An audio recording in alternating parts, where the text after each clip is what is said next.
Hello student, this session topic is mean deviation.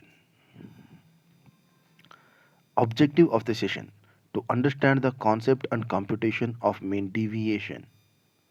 Session outcome the student will able to understand the application of mean deviation. The mean deviation is defined as the mean of absolute deviation of variations of various items from either mean or median or mode. Mean deviation is also called as average deviation.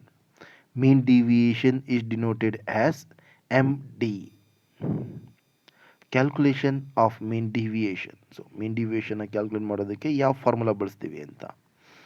Mean deviation from mean. So mean deviation ನಾವು mean ಮಿಡಿಯನ್ನಿಂದ ಕೂಡ calculate ಮಾಡ್ಬೋದು. As per the ಸಿಲೆಬಸ್ಸಲ್ಲಿ mean ಮತ್ತು ಮಿಡಿಯನ್ನಿಂದ calculate ಮಾಡೋದು ಮಾತ್ರ ಇದೆ RCB ಸಿಲೆಬಸ್ಸಲ್ಲಿ.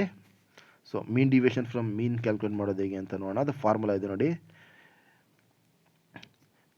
M D of X. M D ಅಂತಂದರೆ ಮೀನ್ ಡಿವಿಯೇಷನ್. ಅಲ್ಲಿ ಎಕ್ಸ್ ಬಾರ್ ಅಂತಿದೆ ನೋಡಿ, ಅದಂದರೆ ಮೀನ್ ಅಂತ ಅರ್ಥ. ಓಕೆನಾ. ಮೀನ್ deviation from mean M D of X bar is equal to sum of X minus X bar divided by N. Coefficient of mean deviation formula M D of X bar divided by X bar. So M D of X bar ಅಂತಂದರೆ mean deviation from mean. X ಅಂದರೆ variable, X bar ಅಂತಂದರೆ mean, N ಅಂದರೆ total number of observations. So ಒಂದು problem ಇದೆ, ಆ ಪ್ರಾಬ್ಲಮ್ನ solve ಮಾಡೋಣ. Calculate mean deviation and coefficient of mean deviation from mean for the following data. Marks 25, 20, 16, 22, 24, 17, 23. So ಒಂದು question ಕೊಟ್ಟಿದ್ದಾರೆ, ಅದರಲ್ಲಿ ಮೀನ್ ಡಿವಿಯೇಷನ್ನು ಮತ್ತು ಕೋಫಿಷಿಯಂಟ್ ಆಫ್ ಮೀನ್ ಡಿವಿಯೇಷನ್ನ ಫ್ರಮ್ ಮೀನಿಂದ ಕ್ಯಾಲ್ಕುಲೇಟ್ ಮಾಡಿ ಅಂತ ಕೊಟ್ಟಿದ್ದಾರೆ. ಸೊ ಅದಕ್ಕೆ ಆನ್ಸರ್ ಮಾಡೋಣ. ಆನ್ಸರ್ ಮಾಡಬೇಕಾದ್ರೆ ಇಲ್ಲಿ mean deviation from mean calculate ಮಾಡಬೇಕಾದ್ರೆ ಮೊಟ್ಟ ಮೊದಲು ನಾವೇನು ಕ್ಯಾಲ್ಕುಲೇಟ್ ಮಾಡ್ಕೊಂಬಂದರೆ ಮೀನ್ ವ್ಯಾಲ್ಯೂನ ಕ್ಯಾಲ್ಕುಲೇಟ್ ಮಾಡ್ಕೊಬೇಕು. ಸೊ ಮೀನ್ ವ್ಯಾಲ್ಯೂನ ಕ್ಯಾಲ್ಕುಲೇಟ್ ಮಾಡ್ಕೊಂಡಾದ್ಮೇಲೆ ಮೀನ್ ಡಿವಿಯೇಷನ್ ಫ್ರಮ್ ಮೀನ್ನ ಕ್ಯಾಲ್ಕುಲೇಟ್ ಮಾಡ್ಕೊಬೇಕಾಗತ್ತೆ. ಓಕೆನಾ. ಸೊ ಮೀನ್ ಕ್ಯಾಲ್ಕುಲೇಷನ್ ಮಾಡೋದು ನಿಮಗೂ ಗೊತ್ತಿದೆ, ಇನ್ನೊಂದ್ಸಲ ಹೇಳ್ತೀನಿ. ಇಂಡಿವಿಜುವಲ್ ಸೀರೀಸ್ನಲ್ಲಿ ಕ್ಯಾಲ್ಕುಲೇಟ್ ಮಾಡಬೇಕು ಅಂದರೆ ಎಕ್ಸ್ ಬಾರ್ ಅಂದರೆ mean is equal to sum of X divided by N. ಓಕೆನಾ. ಸಮ್ ಆಫ್ ಎಕ್ಸ್ ಮಾಡ್ಕೊಂಡಿದ್ದೀನಿ ನೋಡಿ. 25 + 20 + 16 + 22 + 24 + 17 + 23 147 ಇದೆ. ಸೊ ಎನ್ ವ್ಯಾಲ್ಯೂ 7 ಇದೆ. ಸೊ ಅದನ್ನು ಡಿವೈಡ್ ಮಾಡಿದಾಗ ನಮ್ಗೆ ಬರೋ ಆನ್ಸರು 21. ಸ್ಕ್ರೀನ್ ಮೇಲೆ ಕಾಣಿಸ್ತಿದೆ ನೋಡಿ.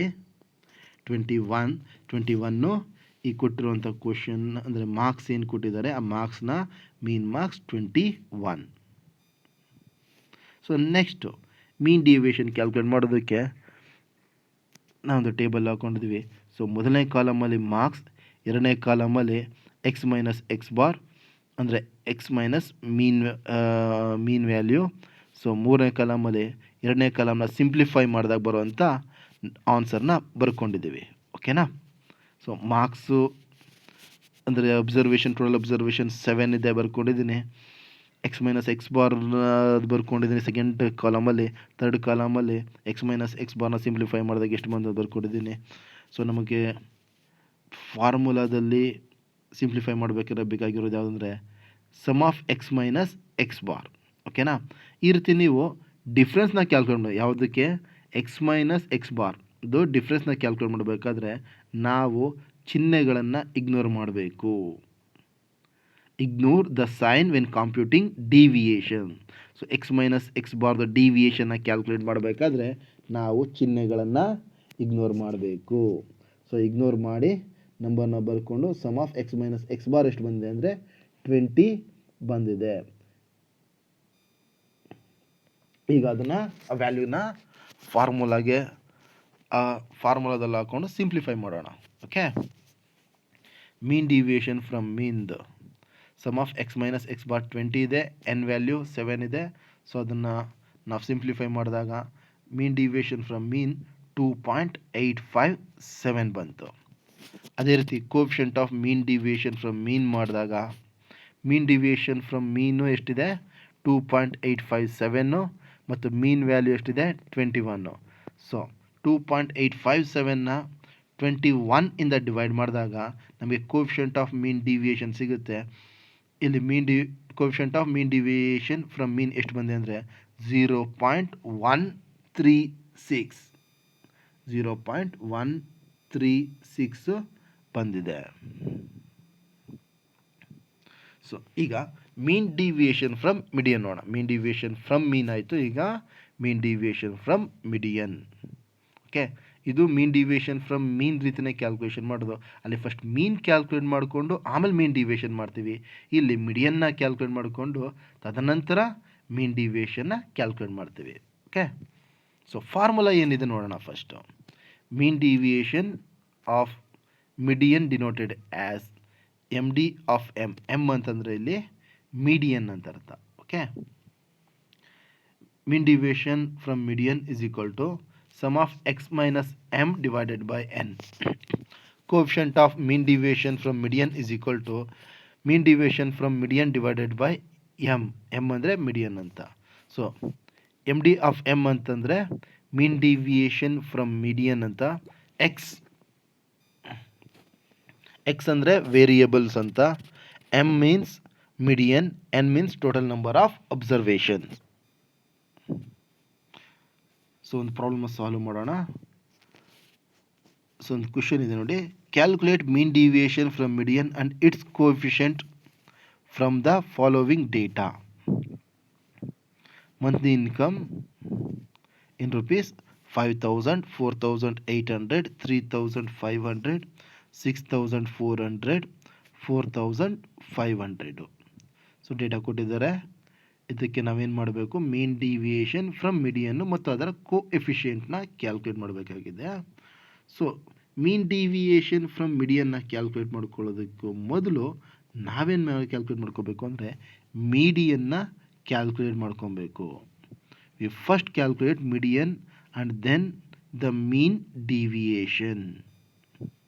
ಸೊ ಮೀಡಿಯನ್ನ ಕ್ಯಾಲ್ಕುಲೇಟ್ ಮಾಡ್ಕೊಬೇಕು ಅಂದರೆ ಗಿವನ್ ಡೇಟಾನ ರೀಅರೇಂಜ್ ಮಾಡ್ಕೊಂಡು ಬರ್ಕೊಬೇಕು. ಯಾವ ರೀತಿ ರೀಅರೇಂಜ್ ಮಾಡಬೇಕು ಅಂದರೆ ಅಸೆಂಡಿಂಗ್ ಆರ್ಡರ್, ಕಡಿಮೆ ನಂಬರಿಂದ ಜಾಸ್ತಿ ನಂಬರ್ ಆಗೋ ರೀತಿ ನಾವೇನು ಮಾಡಬೇಕು, ಅಸೆಂಡಿಂಗ್ ಆರ್ಡ್ರಲ್ಲಿ ಡೇಟಾನ ಬರ್ಕೊಬೇಕು.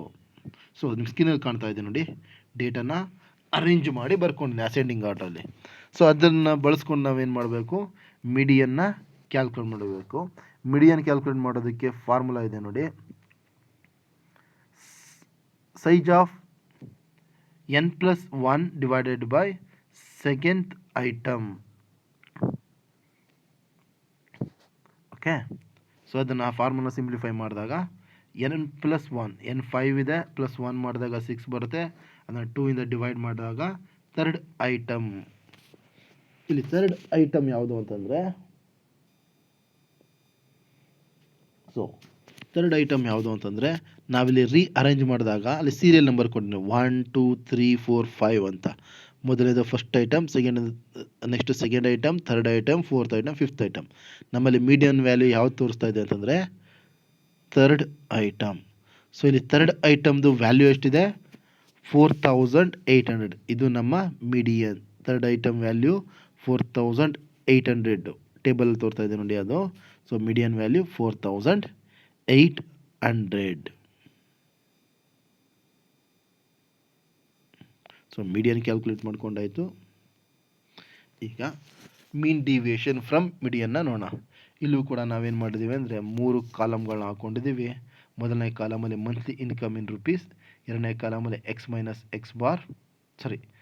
ಮೈನಸ್ ಎಮ್ ಅಂದರೆ ಎಕ್ಸ್ ಮತ್ತು ಮೀಡಿಯನ್ ನಡುವಿನ ಡಿವಿಯೇಷನ್ನ ಕ್ಯಾಲ್ಕುಲೇಟ್ ಮಾಡ್ಕೊಂಡು ಬರ್ಕೊಂಡಿದ್ದೀವಿ.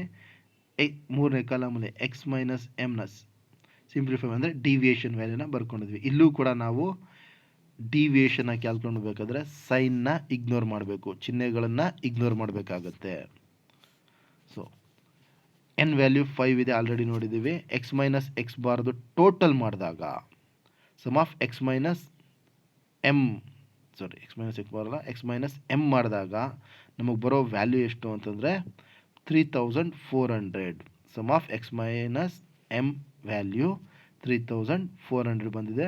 ಅದು ಈ ವ್ಯಾಲ್ಯೂಗಳನ್ನ ಫಾರ್ಮುಲಾಗೆ ಸಬ್ಸ್ಟಿಟ್ಯೂಟ್ ಮಾಡಿಬಿಟ್ಟು ಕ್ಯಾಲ್ಕುಲೇಟ್ ಮಾಡೋಣ ಬನ್ನಿ. So mean deviation from median formula sum of X minus M divided by N. Sum of X minus M value 3400 ಇದೆ, ಎನ್ ವ್ಯಾಲ್ಯೂ 5 ಇದೆ. So mean deviation from median ಮಾಡಿದಾಗ ಅಂದರೆ 3400ಇಂದ 5ನ 400ನ 5ಇಂದ ಡಿವೈಡ್ ಮಾಡಿದಾಗ ಬರೋ ಆನ್ಸರ್ ಎಷ್ಟು ಅಂತಂದರೆ 680 ಆನ್ಸರ್ ಬರ್ತಿದ್ದು mean deviation from median. Next coefficient of mean deviation from median ಮಾಡೋಣ. ಅದರ formula mean deviation from median divided by median. So mean deviation already calculate ಮಾಡ್ಕೊಂಡಿದ್ವಿ, ಎಷ್ಟು ಬಂದಿದೆ 680 680 ಬಂದಿದೆ. ಮೀಡಿಯನ್ ವ್ಯಾಲ್ಯೂ 4800 ಬಂದಿದೆ, ಅಂದರೆ 4800. ಸೊ ಅದನ್ನು ಸಿಂಪ್ಲಿಫೈ ಮಾಡಿಕೊಂಡಾಗ ಅಂದರೆ 680ಇಂದ 80ನ 4800ಇಂದ ಡಿವೈಡ್ ಮಾಡಿದಾಗ ಬರೋ ಆನ್ಸರು 0.1417. ಸೊ ಈ 0.1417 coefficient of mean deviation from mean ಆಗಿದೆ.